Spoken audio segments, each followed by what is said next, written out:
भारत की जीडीपी में आया बम्पर उछाल। दरअसल भारत की अर्थव्यवस्था ने जुलाई सितंबर तिमाही में एक बार फिर अपनी मजबूती दिखाई है। सरकारी आंकड़ों के मुताबिक देश की सकल घरेलू उत्पाद यानी जीडीपी वृद्धि दर दूसरी तिमाही में 8.2% पर पहुंच गई, जो कि पिछले वित्त वर्ष की इसी तिमाही के 5.6% की तुलना में काफी ज्यादा है।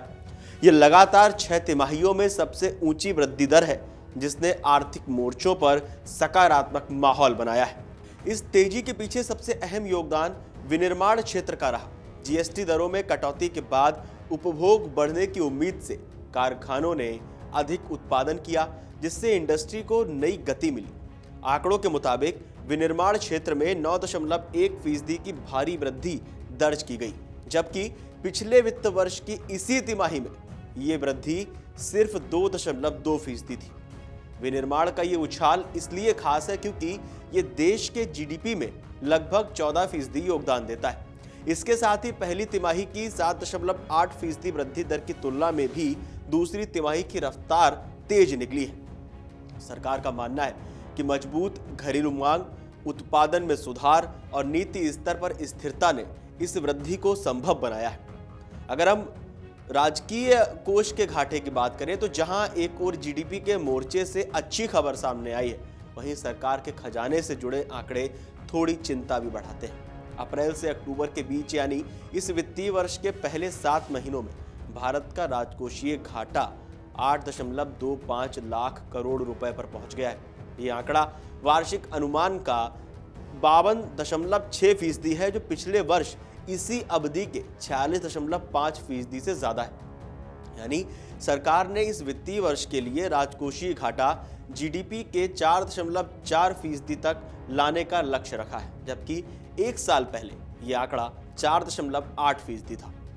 बढ़ते खर्च और राजस्व संग्रह में उतार चढ़ाव के बीच ये लक्ष्य हासिल करना चुनौतीपूर्ण हो सकता है, लेकिन सरकार का मानना है कि आने वाले महीनों में कर संग्रह में सुधार देखने को मिल सकता है। वहीं अगर हम आईआईपी डेटा जारी होने में बदलाव की बात की जाए तो आर्थिक गतिविधियों का एक अहम संकेतक, जिसे अखिल भारतीय औद्योगिक उत्पादन सूचकांक यानी आईआईपी हर महीने जारी किया जाता है।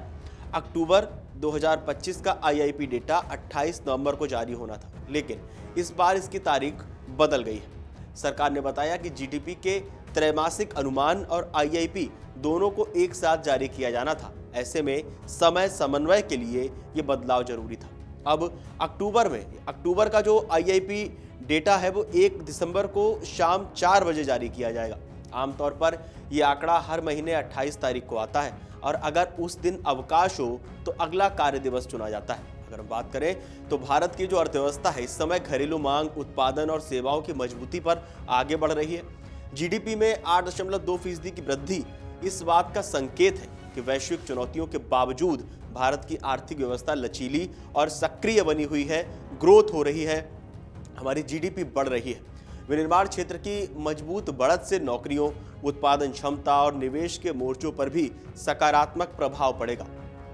हालांकि राजकोषीय घाटे में बढ़ोतरी सरकार के लिए थोड़ा चिंताजनक हो सकता है कि खर्चों को नियंत्रित करते हुए राजस्व को कैसे बढ़ाना होगा। आने वाले महीनों में कर संग्रह, निर्यात और औद्योगिक उत्पादन के आंकड़े ये तय करने में अहम होंगे कि अर्थव्यवस्था की ये तेजी आगे कायम रहेगी या नहीं। हालांकि रिपोर्ट्स के मुताबिक कुल मिलाकर दूसरी तिमाही के आंकड़ों ने भारतीय अर्थव्यवस्था के लिए एक उत्साहजनक संकेत दिए और आने वाले महीनों में ये देखना दिलचस्प होगा कि ये गति किस हद तक बरकरार रहती है। और ये सब उस दौरान हुआ जब अमेरिका की तरफ से टैरिफ वॉर छेड़ी गई, बार बार टैरिफ को लेकर धमकियां दी गई। उसके बावजूद भी जो भारत की अर्थव्यवस्था है, जो भारत की जीडीपी है, उसमें उछाल आया है।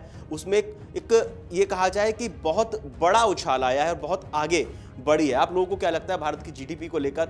हमें कमेंट करके जरूर बताएं और देश और दुनिया की तमाम बड़ी खबरें जानने के लिए देखते रहिए अमर उजाला। अगर आप ये वीडियो YouTube पर देख रहे हैं तो हमारे चैनल को सब्सक्राइब कर बेल आइकन दबाएं और Facebook पर देख रहे हैं तो हमारे पेज को लाइक करें।